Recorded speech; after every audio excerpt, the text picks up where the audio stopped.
Taysom Hill took first-team reps with the Saints on Monday and is expected to start in Week 13.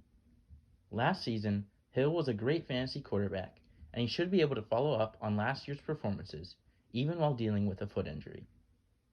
Tua Tagovailoa looked good in his last outing and should do well against the Giants. He's a streamable option in all leagues.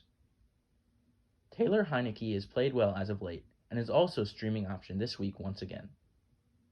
Tyrod Taylor can use his legs to get fantasy points, and he projects to get some garbage time production to boost his fantasy output for the week.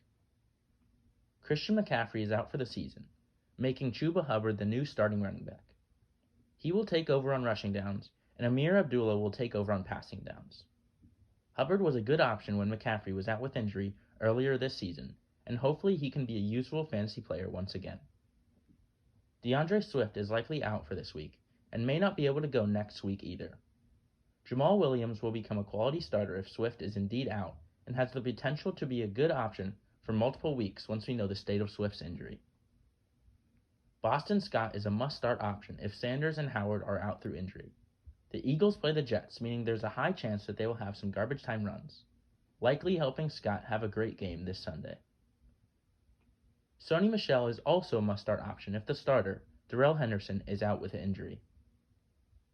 Dontrell Hilliard is a capable receiving back, and he exploded last week with over 100 yards and a touchdown. Look for Hilliard to remain a good complement to Dante Foreman. With Michael Carter on the IR, Tevin Coleman projects to be the new starting running back for the Jets. Coleman was the lead back last week, and he will continue that into Week 13. Matt Breida has looked like the Bills' best running back lately, and he has flex appeal against the Patriots this week. All of the Giants' receivers are worth adding with their new play caller, Freddie Kitchens, revamping the offense.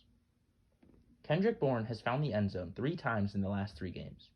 However, he does not have much more fantasy appeal outside of scoring touchdowns.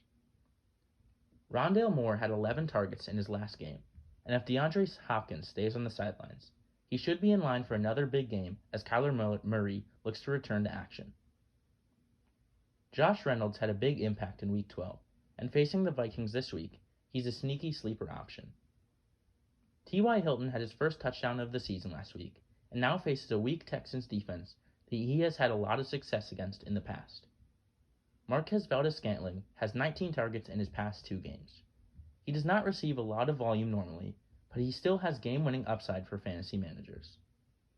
Logan Thomas is back from the IR, and he has an amazing schedule coming up to end the season. He could be a difference maker to close out your fantasy season.